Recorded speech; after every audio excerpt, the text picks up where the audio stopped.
Welcome to all pathfinders. ITI electrician trade theory के chapter number 3 basic electricity के part 2 में आपका स्वागत है। आज के हम इस सेशन में पार्ट 2 को कवर करने वाले हैं। इससे प्रीवियस वीडियो में पार्ट 1 को हम इसको कवर कर चुके हैं और चैप्टर 1 और चैप्टर 2 को भी कवर कर चुके हैं, जिनका लिंक आपको डिस्क्रिप्शन बॉक्स में मिल जाएगा। टोटल हम इस सेशन में 50 क्वेश्चन को सॉल्व करने वाले हैं, जिसका पहला क्वेश्चन आपकी स्क्रीन पर ये रहा। आपको बताते चलें कि ये सभी क्वेश्चन प्रीवियस ईयर में पूछे गए हैं किसी न किसी परीक्षा में। तो जो आपकी स्क्रीन पर पहला क्वेश्चन जो कि है, इलेक्ट्रॉन के प्रवाह को डैश कहा जाता है। इलेक्ट्रॉनों के प्रवाह को विद्युत धारा यानी धारा कहा जाता है। ऑप्शन नंबर बी है, जैसा कि आप देख सकते हैं यूपीपीसीएल टीजीटी 2 में पूछा गया क्वेश्चन है। नेक्स्ट क्वेश्चन है, किसी इलेक्ट्रॉन पर प्रवाह होता है, यानी जो इलेक्ट्रॉन पर प्रवाह होता है उसकी वैल्यू होती है +1.60 × 10⁻⁻19 कूलम। बहुत बार ये क्वेश्चंस में लिखा होता है 1.6 × 10⁻19 कूलम, तो ये भी इसका करेक्ट ऑप्शन होगा, option number A. Next question है आपकी स्क्रीन पर, एक अवरोधक पर चांदी वाली पट्टी के लिए सहनशीलता यानी टॉलरेंस क्या है। तो जो चांदी की पट्टी की सहनशीलता है वो ±10% होती है, और अगर यहीं पर गोल्ड यानी सोना पूछ लिया जाए तो ±5% होगा।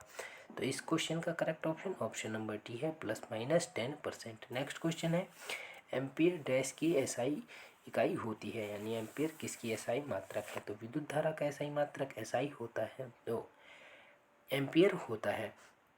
हम एसआई मात्रकों से संबंधित एक वीडियो को बना चुके हैं, जिसको आप आई बटन पर क्लिक करके देख सकते हैं। उसमें सभी महत्वपूर्ण एसआई मात्रकों को कवर किया गया है डिटेल एक्सप्लेनेशन के साथ। नेक्स्ट क्वेश्चन है, किसी विद्युत परिपथ में 50 ओम वाला प्रतिरोध 200 वोल्ट आपूर्ति से संबंधित है। उस परिपथ से प्रवाहित होने वाली विद्युत धारा की गणना करें। न्यूमेरिकल्स पूछे जाते हैं, लेकिन न्यूमेरिकल्स हमेशा जितने भी पूछे जाएंगे वो फॉर्मूला बेस्ड न्यूमेरिकल पूछे जाते हैं। तो यहाँ पे आप देख सकते हैं कि आई पूछा गया है। आई बराबर होता है V/R। ओम के नियम के अनुसार अगर हम V की वैल्यू रखें 200 और एम यहाँ पर ओम दिया गया है जो कि रेजिस्टेंस 50 का, इससे काटेंगे तो 4 एम्पियर धारा इसमें प्रवाहित होगी। ऑप्शन डी करेक्ट होगा। नेक्स्ट क्वेश्चन है, ओम का नियम बताता है। तो देख सकते हैं कि ओम का नियम बहुत ही महत्वपूर्ण है बेसिक इलेक्ट्रिसिटी चैप्टर, यानी तीसरे चैप्टर पूर्ण रूप से इसी पर निर्भर करता है। और देख सकते हैं ये टीजीटी 2 के 2019 के एक ही दिन की दोनों शिफ्ट में पूछा गया क्वेश्चन है। तो इसका करेक्ट ऑप्शन है V=IR, यानी पहला ऑप्शन बिल्कुल करेक्ट होगा, V=I×R। Option number A correct है। नेक्स्ट क्वेश्चन है, रंग कोडित प्रतिरोधक पर सोने की पट्टी द्वारा निर्देशित सहनशीलता क्या है। अभी प्रीवियस क्वेश्चन में बताया था कि अगर गोल्ड पूछा जाता है तो ±5% होगा, सिल्वर की सहनशीलता ±10% होती है। नेक्स्ट क्वेश्चन है, एक ब्रिटिश अश्वशक्ति यानी हॉर्स पावर डैश के बराबर होता है। इसको BHP से डिनोट किया जाता है। तो BHP की जो वैल्यू है 746 वाट होती है। अगर इसी के स्थान पर मीट्रिक यानी MHP पूछा जाए तो उसकी वैल्यू होगी 735.5 वाट। तो इस क्वेश्चन का करेक्ट ऑप्शन होगा 746 वाट। ऑप्शन नंबर डी करेक्ट होगा। नेक्स्ट क्वेश्चन है, परिपथ सर्किट में इलेक्ट्रॉनों को धकेलने वाले दाब को डैश कहा जाता है, यानी जो प्रेशर लगता है इलेक्ट्रॉनों को धक्का देने के लिए उसको क्या कहा जाता है। तो उसे वोल्टेज कहा जाता है। ऑप्शन नंबर बी इसका करेक्ट होगा। देख सकते हैं टीजीटी 2 में पूछा गया क्वेश्चन है। नेक्स्ट क्वेश्चन है, बिजली की गति है।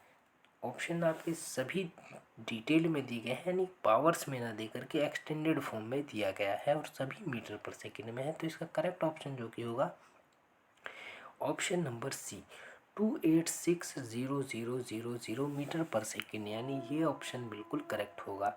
नेक्स्ट क्वेश्चन है आपकी स्क्रीन पर, तांबे कॉपर की परमाणु संख्या है। आपके जो सिलेबस है उसमें सीमित ही इलेक्ट्रॉन्स यानी एलिमेंट्स हैं जिनको पूछा जाने की संभावनाएं हैं, उनको आप याद कर सकते हैं, जिसमें लोहा पूछा जाता है, कॉपर है, एल्यूमिनियम है, गोल्ड है, सिल्वर है। इन सभी के आप परमाणु क्रमांक याद कर लीजिए और परमाणु भार भी याद कर सकते हैं, ये भी पूछने की अपार संभावना है। तो इसका करेक्ट ऑप्शन है 29 होता है तांबे का यानी कॉपर का परमाणु क्रमांक। अगर इसके परमाणु भार की बात करें तो परमाणु भार 3.6 36.546 होता है इसका परमाणु भार कॉपर का। नेक्स्ट क्वेश्चन आपकी स्क्रीन पर है, एक न्यूटन मीटर निम्न में से किसके बराबर होता है। यानी न्यूटन मीटर जो है, एक न्यूटन मीटर 1 जूल के बराबर होता है। ऑप्शन सी बिल्कुल करेक्ट होगा। नेक्स्ट क्वेश्चन है, मानव शरीर का प्रतिरोध शुष्क होने पर डैश होता है। मानव शरीर का अगर प्रतिरोध है शुष्क होने पर जो होगा 70,000 से 1,00,000 ओम प्रति वर्ग सेंटीमीटर के बीच होता है। इसका ऑप्शन नंबर जो है डी बिल्कुल करेक्ट होगा। और मानव शरीर का जो धारा सहन कर सकता है वो 9 मिली एम्पियर की धारा को मानव शरीर सहन कर सकता है। तो इसका करेक्ट ऑप्शन नंबर डी है। नेक्स्ट क्वेश्चन है, परिवर्तित प्रतिरोधक क्या होते हैं। परिवर्तित प्रतिरोधक क्या होते हैं निम्न में से। तो इसका करेक्ट ऑप्शन होगा ऑप्शन नंबर सी, रैखिक प्रतिरोधक। आप यहाँ देख सकते हैं कि प्रतिरोधक दो प्रकार के होते हैं, एक रेखिक और एक अरेखिक। रेखिक प्रतिरोधक वो होते हैं जो ओम के नियम का पालन करते हैं और रैखिक प्रतिरोधक ओम के नियम का पालन नहीं करते। नेक्स्ट क्वेश्चन आपकी स्क्रीन पर है, किसी विशेष पदार्थ के मीटर घन के विपरीत पृष्ठों के बीच प्रतिरोध को डैश कहा जाता है। यानी अगर विशेष पदार्थ के बीच के घन के विपरीत पृष्ठों के बीच का प्रतिरोध पूछा जाए तो उसे विशिष्ट प्रतिरोध कहा जाता है। Option number B bill A correct होगा। नेक्स्ट क्वेश्चन है, निम्न में से किसमें ऋणात्मक तापमान गुणांक नहीं होता है। ऋणात्मक तापमान गुणांक इनमें से एल्यूमिनियम में नहीं होता है, अपितु इन सभी में ऋणात्मक तापमान गुणांक होता है। नेक्स्ट क्वेश्चन आपकी स्क्रीन पर है, विद्युत धारा के तापमान के बढ़ने पर क्या होगा। अभ्रक का जो है प्रतिरोध घट जाएगा। इसका करेक्ट ऑप्शन नंबर डी होगा। नेक्स्ट क्वेश्चन आपकी स्क्रीन पर है, किलोवाट आवर विद्युत ऊर्जा डैश के बराबर होती है।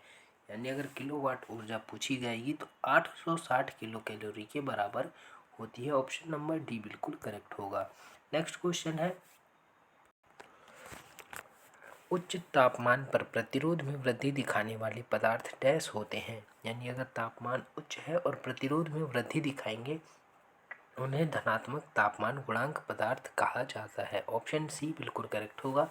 नेक्स्ट क्वेश्चन है, विद्युत सामग्री के उस गुणों को क्या कहते हैं जिसके कारण उसमें धारा प्रवाहित होती है। उस गुण को चालकता कहा जाता है। अगर धारा का प्रभाव होता है तो चालकता के कारण, अगर अवरुद्ध होता है तो उसको प्रतिरोधकता कहते हैं। तो इसका करेक्ट ऑप्शन चालकता होगा। नेक्स्ट क्वेश्चन है, एक वाटर हीटर की सहायता से एक से अधिक सर्विस बिंदुओं पर गर्म पानी पहुंचाने के लिए कौन सा वाटर हीटर प्रयोग किया जाता है। तो दाब टाइप का जो वाटर हीटर है उसका यूज़ किया जाता है एक सोर्स से अनेक बिंदुओं पर, पॉइंट्स पर गर्म पानी को पहुंचाने के लिए। नेक्स्ट क्वेश्चन है, किस प्रकार का प्रतिरोधक वोल्टता पर निर्भर करता है। तो इनमें से जो किस प्रकार का प्रतिरोधक है वो वोल्टता पर निर्भर करता है। तो इसका करेक्ट ऑप्शन होगा ऑप्शन नंबर डी, परिवर्तित प्रतिरोधक जो होता है वो वोल्टता पर निर्भर करता है। नेक्स्ट क्वेश्चन है, ऊष्मा की व्यवहारिक एसआई इकाई डैश में व्यक्त की जाती है। यानी ऊष्मा का जो एसआई मात्रक है वो क्या है। तो आपको हम पहले बता चुके हैं कि एसआई मात्रक से संबंधित सभी क्वेश्चंस को हम पहले ही कवर कर चुके हैं, जिसकी वीडियो आपको डिस्क्रिप्शन बॉक्स में मिल जाएगी। और इस क्वेश्चन का करेक्ट ऑप्शन होगा जूल। ऊष्मा की व्यवहारिक इकाई जो है वो जूल होती है। नेक्स्ट क्वेश्चन है, डैश एक रेखीय प्रतिरोधक है जिसका प्रतिरोध वोल्टेज बढ़ने के साथ घटता है। तो इसका करेक्ट ऑप्शन है वेरिस्टर जो होते हैं इनका जो रेखीय प्रतिरोध है जिसका वोल्टेज बढ़ने के साथ घट जाता है। यानी रेखीय प्रतिरोध वो प्रतिरोध होते हैं जो ओम के नियम का पालन करते हैं। नेक्स्ट क्वेश्चन आपकी स्क्रीन पर है, 230 वोल्ट विद्युत स्रोत पर 10 एम्पीयर धारा लेने वाले विद्युत हीटर की इनपुट शक्ति कितनी होगी। यहाँ पर शक्ति से क्वेश्चन पूछा गया है, यानी जो पावर होता है P बराबर VI होता है। अगर हम 230 की 10 में मल्टीप्लाई करेंगे 10 में तो 2300 वाट इसका करेक्ट आंसर होगा। Option number C. Next question है, प्रकाश का रंग निर्भर करता है। तो प्रकाश का रंग जो निर्भर करता है प्रकाश की गति और तरंग दैर्ध्य यानी दोनों पर निर्भर करता है। ऑप्शन डी करेक्ट होगा। नेक्स्ट क्वेश्चन है, शक्ति की एसआई इकाई क्या है। पावर की एसआई इकाई क्या है ये क्वेश्चन में पूछा गया है, जो कि आपके स्क्रीन पर मौजूद है। तो इसका करेक्ट ऑप्शन होगा ऑप्शन नंबर बी, किलोवाट इसका करेक्ट ऑप्शन होगा। नेक्स्ट क्वेश्चन है निम्नलिखित में से कौन सा बल का मात्रक है, यानी बल का एसआई मात्रक क्या है। बल का जो मात्रक है वो न्यूटन होता है। ऑप्शन नंबर बी करेक्ट होगा। नेक्स्ट क्वेश्चन है ओम का नियम निर्दिष्ट करता है। पहले ही बता चुके हैं कि जो ओम का नियम है वो होता है V equals to I R, यानी वोल्टेज बराबर प्रतिरोध गुणा धारा, इसकी वैल्यू होती है। तो इसमें करेक्ट ऑप्शन होगा I बराबर V अपॉन आर। तो ऑप्शन नंबर डी करेक्ट होगा। नेक्स्ट क्वेश्चन है जब प्रतिरोधों को श्रेणी क्रम में संयोजित किया जाता है तो प्रत्येक प्रतिरोध से प्रवाहित होने वाली धारा होती है, यानी अगर हम सीरीज में लगाते हैं तो उनमें जो प्रत्येक बिंदुओं से धारा है उसका प्रवाह किस तरह होगा। प्रत्येक बिंदु पर जो धारा का मान होगा वो अचर होगा, ना ही शून्य होगा ना ही भिन्न, बल्कि अचर होगा। नेक्स्ट क्वेश्चन है आपकी स्क्रीन पर कांच में प्रतिरोध का डैश तापमान गुणांक होता है। कांच में जो प्रतिरोध का तापमान गुणांक होता है वो निम्न में से क्या होता है। तो इसका करेक्ट ऑप्शन होगा ऋणात्मक तापमान गुणांक होता है। नेक्स्ट क्वेश्चन आपकी स्क्रीन पर है एक सेकंड के लिए प्रवाहित 1 एम्पीयर धारा को डैश कहा जाता है, तो उसे कूलाम कहा जाता है। ऑप्शन नंबर बी बिल्कुल करेक्ट होगा। नेक्स्ट क्वेश्चन आपकी स्क्रीन पर है ओम के नियम के अनुसार परिपथ धारा डैश के व्युत्क्रमानुपाती होता है, यानी जो परिपथ की धारा है वो किसके व्युत्क्रमानुपाती होता है। तो इसका करेक्ट ऑप्शन होगा प्रतिरोध के व्युत्क्रमानुपाती होता है। जैसे कि आप देख सकते हैं I बराबर होता है V अपॉन आर, तो वोल्टेज के तो अनुक्रमानुपाती और प्रतिरोध के व्युत्क्रमानुपाती होता है। नेक्स्ट क्वेश्चन आपकी स्क्रीन पर है ताप उपकरण विद्युत धारा के डैश प्रभाव पर आधारित होते हैं। तो जो ताप उपकरण होते हैं वो उसमें प्रभाव पर आधारित होते हैं। नेक्स्ट क्वेश्चन है किसी वृत्ताकार छिद्र को परिष्कृत करने के लिए किस उपकरण का प्रयोग किया जाता है। इसका करेक्ट ऑप्शन होगा अर्धगोलाकार रीति का हाफ राउंड फॉइल का यूज किया जाता है। Option number C. Next question है निम्नलिखित प्रतीक क्या दर्शाता है, यानी जो सिंबल है वो किसको दर्शाता है ये आपको बताना है। तो इसका करेक्ट ऑप्शन होगा ध्रुवीय धारिता को दर्शाता है, यानी आप देख सकते हैं यहाँ पर आयन यानी प्लस का चार्ज दिया गया है इसीलिए ध्रुवीय संधारित्र को दर्शाता है। और अगर संधारित्र से यानी ऑप्शन सी होगा तो उसका सिंबल कुछ इस प्रकार से होगा, यहाँ कोई चार्ज नहीं रहेगा तो ये संधारित्र होगा। और प्रतिरोध को दर्शाने के लिए इस तरीके का सिंबल का यूज़ किया जाता है या फिर इस प्रकार के सिंबल का यूज़ करते हैं प्रतिरोध को दर्शाने के लिए। और अगर बैटरी को दर्शाते हैं तो उसके लिए कुछ इस प्रकार का सिंबल दर्शाया जाता है, इधर प्लस और यहाँ पर माइनस का साइन होगा। नेक्स्ट क्वेश्चन है आपकी स्क्रीन पर चालकता को डैश के व्युत्क्रम के रूप में परिभाषित किया जाता है। तो जो चालकता है वो किसके व्युत्क्रम में होती है ये बताना है इस क्वेश्चन में। तो ऑप्शन नंबर सी करेक्ट होगा, यानी अगर चालकता बढ़ेगी तो प्रतिरोध का मान घट जाएगा और अगर प्रतिरोध बढ़ेगा तो चालकता का मान घट जाएगा।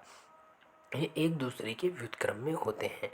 नेक्स्ट क्वेश्चन है एक चार्ज हुए खोखले गोले में विभव होगा, यानी जो विभव होगा वो बाहरी सतह के बराबर ही होगा पूरे ही उस खोखले गोले के अंदर। ऑप्शन नंबर बी करेक्ट होगा। नेक्स्ट क्वेश्चन है धारा ले जाने वाले दो समानांतर तारों के बीच का बल किसकी परिभाषा के लिए प्रयोग होता है, यानी दो समानांतर बिंदुओं के बीच में धारा ले जाने के लिए किसका प्रयोग होता है। तो ऑप्शन नंबर बी है एम्पियर का यूज किया जाता है। ऑप्शन नंबर बी करेक्ट होगा। नेक्स्ट क्वेश्चन है आपकी स्क्रीन पर जो कि सेशन का लास्ट क्वेश्चन है एक चालक जिसका प्रतिरोध आर है की लंबाई को दोगुनी कर दी जाती है और क्षेत्रफल आधा कर दिया जाता है तो प्रतिरोध का मान क्या होगा। तो जो प्रतिरोध है वो 4 गुना हो जाएगा। ऑप्शन नंबर बी इसका करेक्ट होगा। इसी के साथ इस श्रृंखला के सभी क्वेश्चंस को हम कवर कर चुके हैं। ऐसे ही नेक्स्ट वीडियो में मिलेंगे। अगर आपको ये वीडियो पसंद आती है तो लाइक कीजिए, शेयर कीजिए, चैनल को सब्सक्राइब करना बिल्कुल मत भूलिए। धन्यवाद।